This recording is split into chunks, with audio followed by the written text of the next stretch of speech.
good evening, it's somewhere, I'm someone, and let's get started. Tonight on our show, awarded by her English class for being sick, twisted, half-orc fighter, Lara Frater. Dedicated con staff to full-time TSR Gen Con, department marketing, and dungeon hobbyist. Professional dungeon master and safe shots, co-conspirators behind the adventures of Gygax-Garland, Heidi and Erik, Gygax-Garland. And as always, our hosts, two guys who wandered in looking for directions to StokerCon, Charles Baruch and John Frater.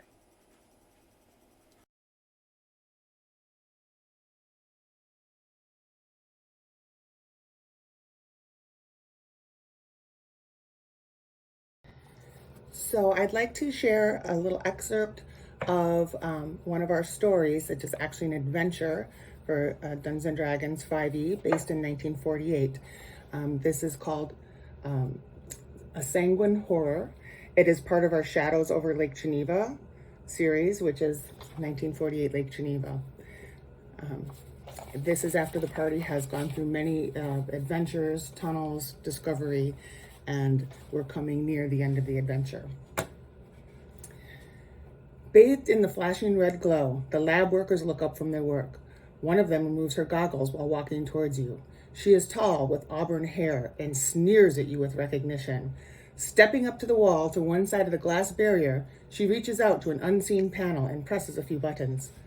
The red light stops flashing, and then you hear the hum of hidden loudspeakers from overhead. Her amplified voice comes from the ceiling. "Good evening, agents of God. So nice of you to drop in," says the woman you know as Ashley Parrish, but now speaking with a distinctly German accent. "Let me introduce myself." She folds her arms, glaring at you disdainfully. "I am Petra Zink, ein Hauptmann in der Führer's Wehrmacht. I'm surprised at how quickly you uncovered our little ruse, although you are quite the disappointment. Despite my theatrics and clues, you failed to flush out the vampire we seek, so now your usefulness will be limited to your inferior blood that my comrades will harvest for our sanguine experiments." While Petra Zink, formerly known as Ashley Parrish, is speaking to the party with her back to the large room, Detective Sullivan enters from the east hallway of the laboratory. You are able to see that he is holding his service revolver at his side. Sullivan has a distinguished look on his face. He has a disgusted look on his face. "Nazis," you hear him say to the speakers with unconcealed venom. "I have to admit, I did not see this coming. I really hate these guys." Without further comment, he brings his revolver up with practiced ease and fires 2 quick shots into the furthest lab assistant's chest.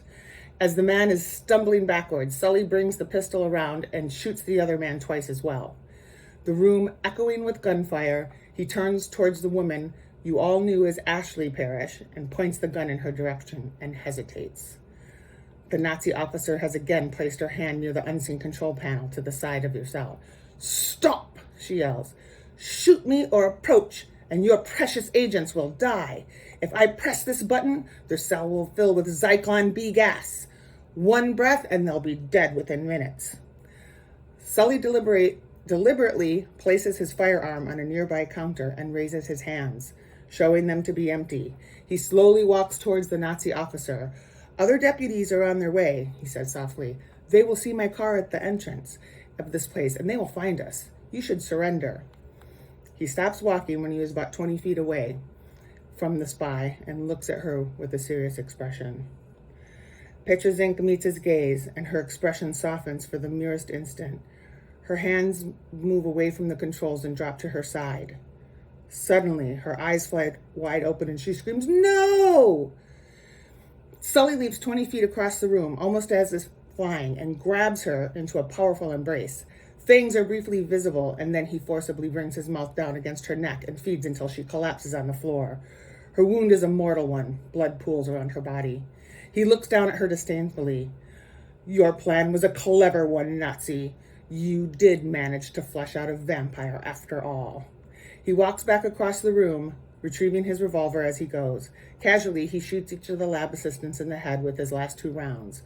Turning back to you, agents, you did well locating these Nazi cultists. My name is Suleiman, and I am the half-blood vampire these cultists have been seeking for their deranged experiments. I've enjoyed our time together, but it has come to an end. We will not meet again. Detective Sullivan / Suleiman walks out of the east hallway and vanishes, leaving you trapped. And that's it for now.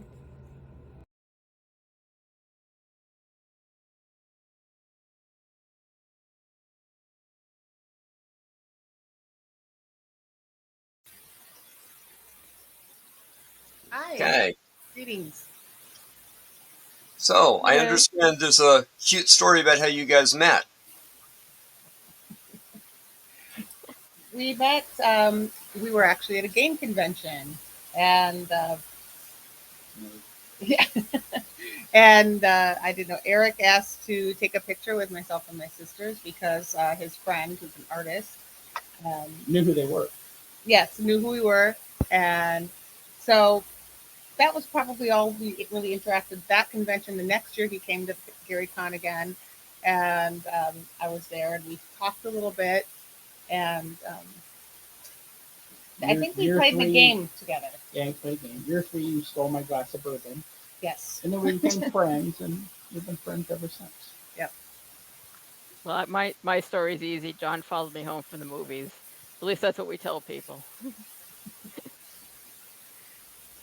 John, you're mute. Yeah. Now, the only person who ever actually believed that was one of Lara's cousins or cousin-in-laws. Everyone else, we go to the movies together, and I follow her home. But sometimes she follows me home.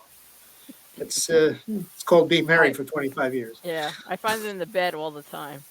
Yeah. She's only rolled over on me, 2,000-3,000 times. It's okay. It's all right. I'm here for it. Yep. Yeah. We haven't actually started wearing each other's shirts yet, though. Oh, no. You've worn like a bunch of my shirts. I've given you shirts. I just haven't worn any of your shirts. Yeah, well, different sizes. Yeah. Okay, so I know we're under a little bit of a time constraint, so I'm going to jump ahead and let Erik and Heidi talk about EggCon, and then we're going to pick up with Lara, and we'll hopefully get you guys back and do a longer one later.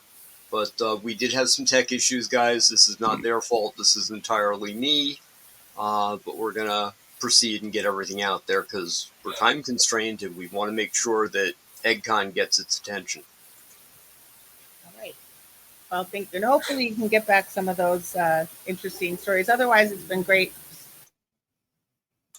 EggCon, which if people wonder, why would you name your convention EggCon? But it's to honor my father, Gary Gygax. So he's Ernest Gary Gygax. So his initials are Egg, or we're Egg. And we decided just last year to put together a small convention in Lake Geneva, which is the birthplace of Dungeons and Dragons, and where my father grew up between Lake Geneva and Chicago. His mom was from here, and my grandma, and the house that he grew up in is here.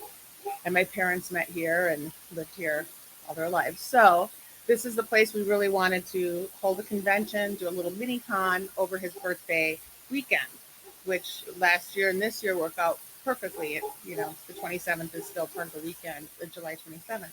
So EggCon 2 is going to be a little bit bigger and a little bit, more awesome. We have a wonderful list of guests for a small convention. Right now we have over 300 pre-registered guests, and every day we're seeing a few more. So we're expecting somewhere between 250 and 400, which is much bigger than the first one, which was limited to 145 due to space, and lots of games, lots of events. And so it's really going to be it's small enough that everybody will get to interact with all of these special guests, a lot of them which are old school TSR people who were there from the beginning. So it's very exciting. And besides being a lot of work, it's awesome. I've heard really good feedback, which keeps us going. doing this because anybody who's run a convention knows it's not about making money doing these things. So Eric went to make the dogs be quiet, and I can't seem to got a brand new keyboard and mouse here. There we go. So I'll run through our some of our special guests really quick. Skip Williams and Penny Williams. Again, a lot of these are from TSR way back in the 80s and before when I was there. Tom Wam, artist and game designer. Right now he's concentrating on his board games. His partner Dave Conant, who I knew as an IT guy back at TSR, is also working with Tom Wam Games. Andy Cosmo Joe Watkins, who does RPEX, and he also has his own game convention in Appleton, Wisconsin, every August. Mark Taormino, who creates OSR content. Jeffrey Talanian used to write with my dad, and he has Hyperborea, I don't know, or his world's great guy, very nice guy as well. Stephen Sullivan, map maker and author. There's lots of Paul Stormberg, Legends of Wargaming. He's bringing his sand table and the whole Legends of Wargaming display. Podcaster Bill Sylvie, the Dungeon Delver. Author Jerry Red Shepherd and her co-author, and they have games that they've designed. T.R. Nickel. Stefan Pokorny of Dwarven Forge. Jeff Perrin's daughter, Victoria Perrin, will be there. Michael Bernard, one of the early playtesters and gamers from the days of our living room and basement with chainmail and D&D. Chet Mitten, artist. Frank Menser, of course. Ron Meischker. Harold Johnson, excellent author, game designer. Alan Hammett as well. Jeff Easley, superb artist. Dale Donovan. Chuck Cumbo is there representing Cholord Games. Cholord Games worked closely with my dad in the later years, and they are publishing a lot of the stuff that he has that is yet to be published, along with the estate. Christopher Clark, and Chris has also written the tournament module that we have, and some artist Jeff Butler will be there, and Chris Arneson. We have Ben and Bill Barsh. Heather Ashcraft, podcaster and game designer with Valley Girl Designs and Pick Up and Go Games. And Sonia Eckerate, who is the curator of the museum and created The Wizard of Lake Geneva, as well as she's an author of several books. It sounds like it's going to be a really exciting convention, and since this is EggCon 2, is there plans for an EggCon 3? There are currently plans for EggCon 3. I know we're prepared. I say, please let's not promise it, so let's give us a week after we get through EggCon 2. We have guests and everything. We're already saying, I can't make it this year, but I'll be there next year. If I can get my Broomer flying to get from New York to Wisconsin, I would love to go. Yeah, and we have some guys that are driving. They're driving again from Philadelphia that are coming out. Yeah, we've had people. Let's see, we have other people from New York that came for EggCon 1 actually, and who else do we have from? Yeah, Orlando. We have some. Yeah, we have some people coming from afar. So we probably will be doing it again. It is time consuming and costly. It is. Yeah. Yeah. I was just helping run LichCon back in February, which is a Long Island Convention of Horror, and John and Lara and I were all at StokerCon in Connecticut recently, which none of us was involved in running, but was quite involved. So, a little too late for me to offer it this year, but next year, if you need extra hands with logistics and all that, let me know. I'm happy to put some time in.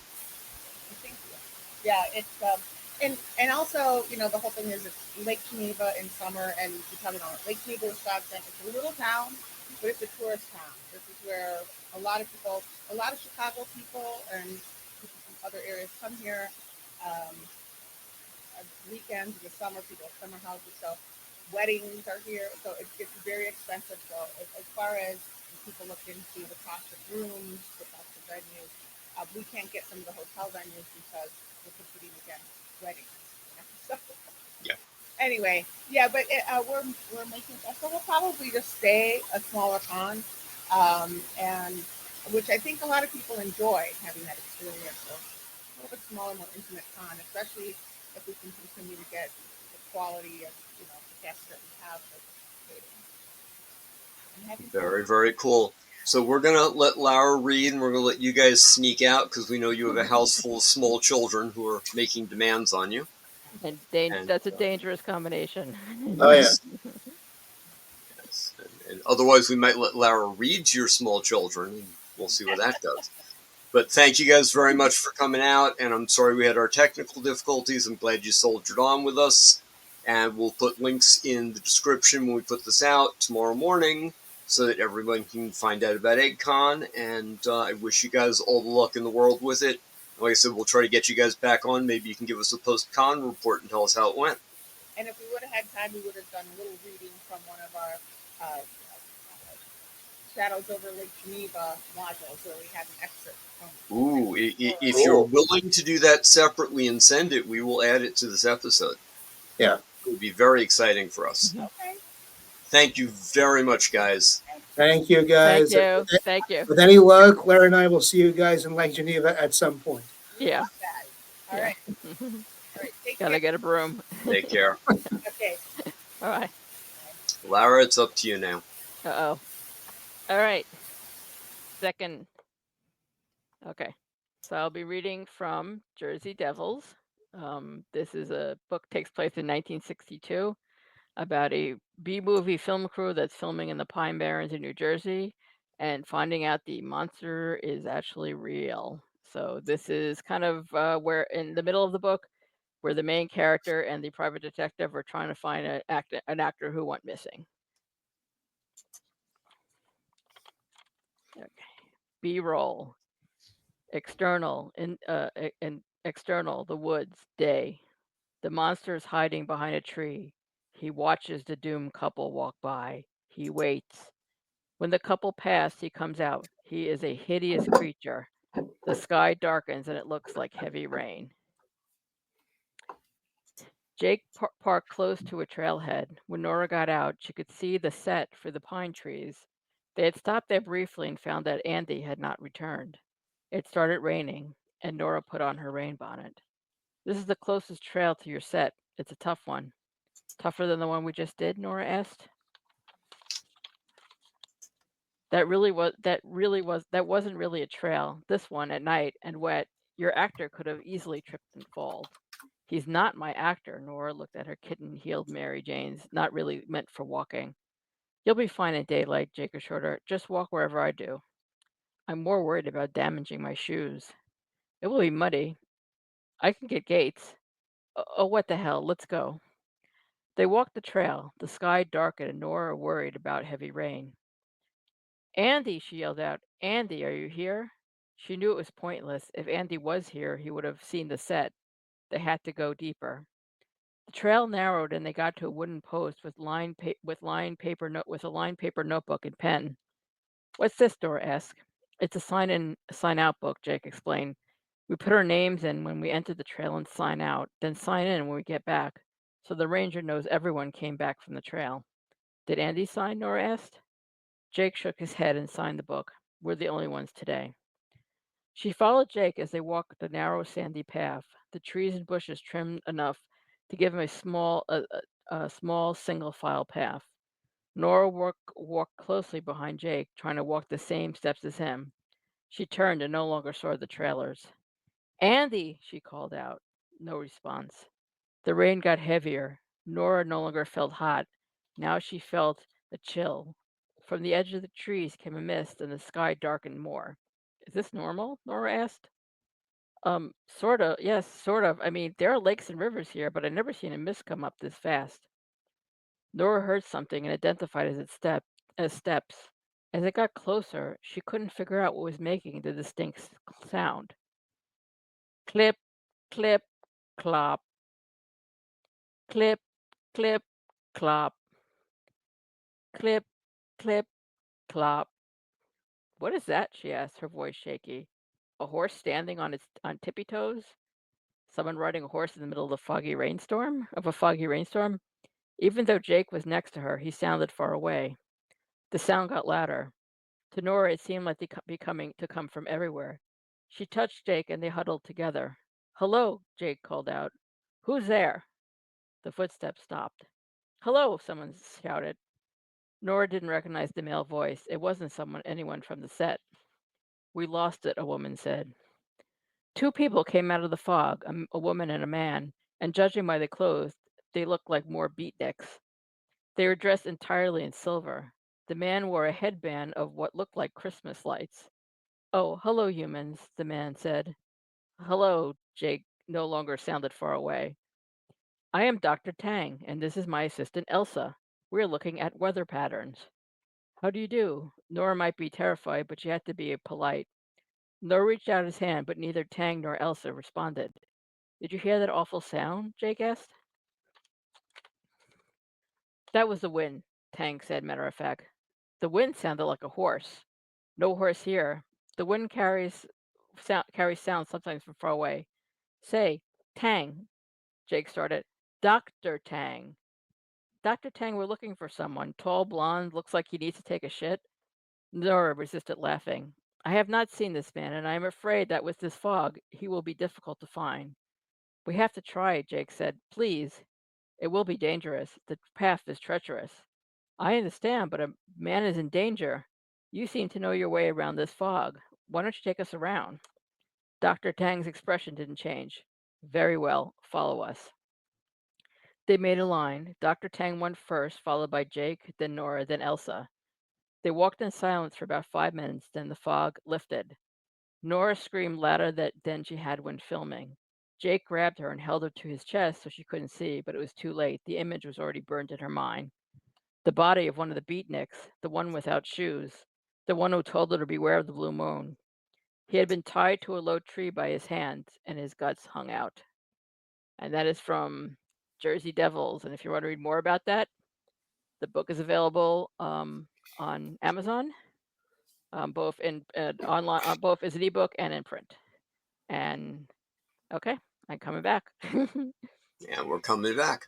Yep. I love the fact that she identifies the beatnik as the guy, as the one without the shoes. Yes.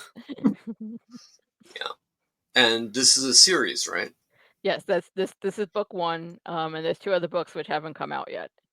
So I'm hoping they're hoping to come out soon. The next one is about vampires, and then the third one is about it's half kind of eldritch horror and half Mothman, but it's not really. He's the moth. Tell us the titles, Lara. Okay, so the second book is called Campfire Vampires, and the third one is called Viva Moth Vegas. Very good. And tell us about the origin for that title of that third book, Lara.